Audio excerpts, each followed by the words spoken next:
I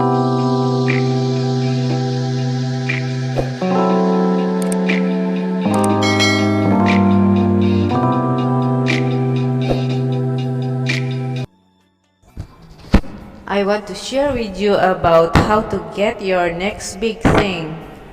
Let us read in 1 Samuel chapter 28 verse 1 to 25. Verse 1, in those days the Philistines gathered their forces to fight against Israel.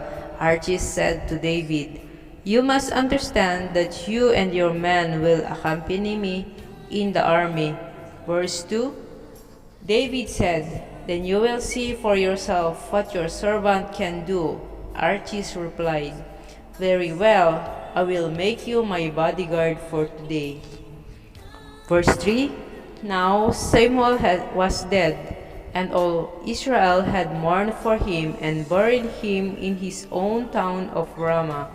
Saul has expelled the mediums and spirits from the land. Verse 4, the Philistines assembled and came and set up camp at Shiloh, while Saul gathered all the Israelites and set up camp at Gilboa.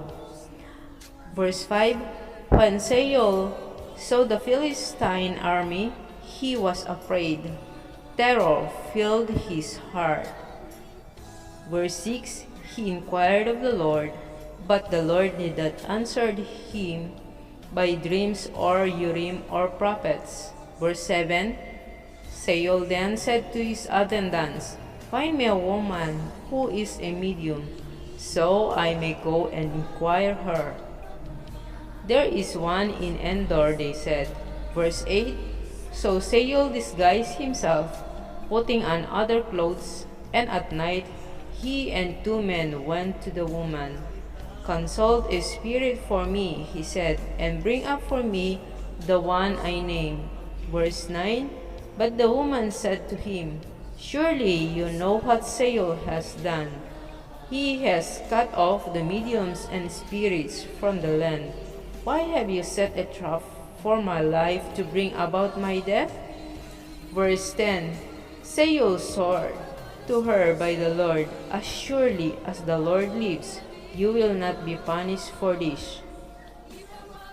Verse 11, then the woman asked, "Whom shall I bring up for you?" "Bring up Samuel," he said. When the woman saw Samuel, she cried out at the top of her voice and said to Saul, "Why have you deceived me? You are Saul." Verse 13, the king said to her, "Don't be afraid. What do you see?" The woman said, "I see a spirit coming up out of the ground." Verse 14, "What does he look like?" he asked. "An old man wearing a robe is coming up," she said. Then Saul knew it was Samuel, and he bowed down and prostrated himself with his face to the ground.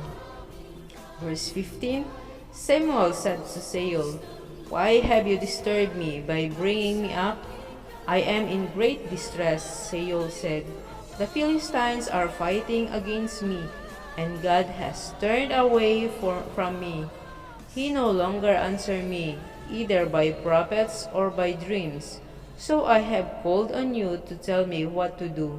Verse 16, Samuel said, "Why do you consult me, now that the Lord has turned away from you and become your enemy?"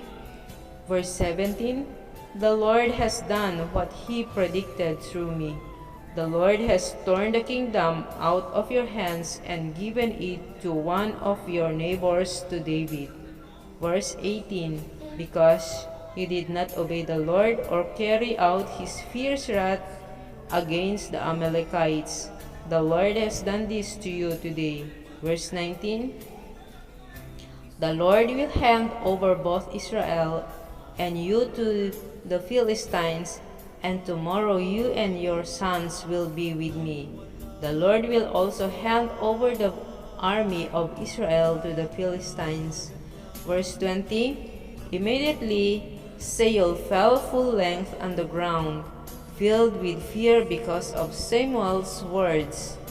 His strength was gone, for he had eaten nothing all the day and night. Verse 21, when the woman came to Saul and saw that he was greatly shaken, she said, Look, your maidservant has obeyed you. I took my life in my hands and did what you told me to do. Verse 22, now, please listen to your servant and let me give you some food, so you may eat and have the strength to go on your way. Verse 23, he refused and said, I will not eat. But his men joined the woman in urging him, and he listened to them. He got up from the ground and sat on the coat.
Or a charmer, or a consulter with a familiar spirits, or a wizard, or a necromancer.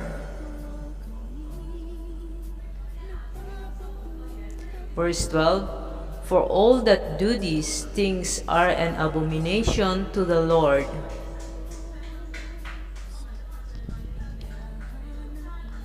You shall be perfect with the Lord your God, in verse 13.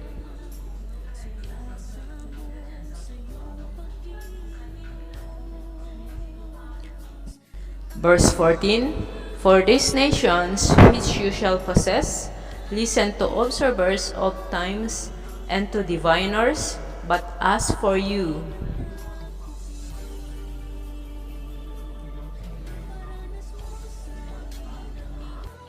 God didn't answer Saul's appeals for help because, as Samuel points out, Saul had not been obedient with what God had already given him. We can read in 1 Samuel chapter 28 verse 16 to 18. Verse 16, Then said Samuel, Wherefore then dost thou ask of me, seeing the Lord is departed from thee, and is become thine enemy?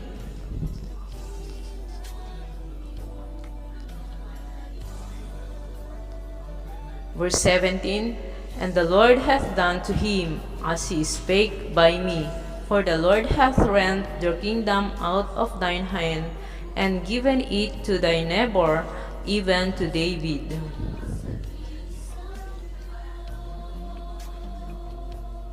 Verse 18, Because she didn't obey the voice of Yahweh, and didn't execute his fierce wrath on Amalek, therefore has Yahweh done this thing to you this day.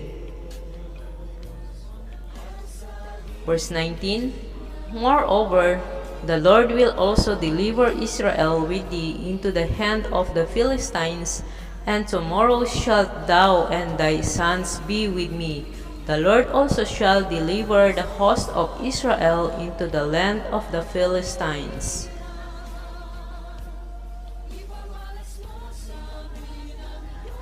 God calls us to be faithful with what we have and to steward it well before He can trust us with more. In the book of Luke, chapter 16, verse 10.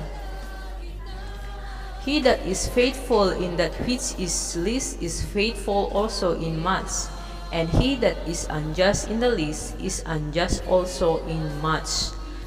Luke chapter 16, verse 10. When we wonder why God doesn't seem to be answering our prayers, it's tempting to give into desperation and take matters into our own hands like Saul did. But following Jesus happens one step at a time.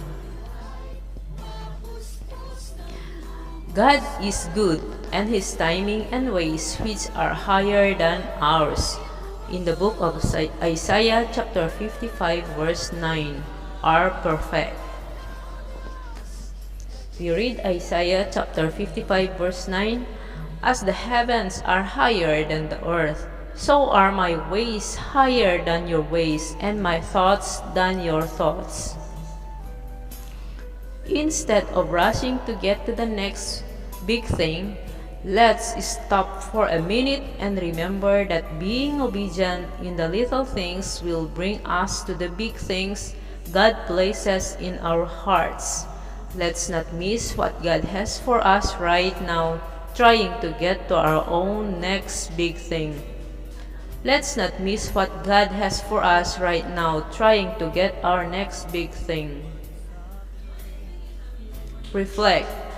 Can you think of a time when you tried to take matter into your own hands when God didn't answer you or answer the way you wanted? What was the outcome? What is the next step God gave you? Have you done it? What is one way you can be obedient to what God had already called you to while you are waiting to go where He is taking you? God bless everyone!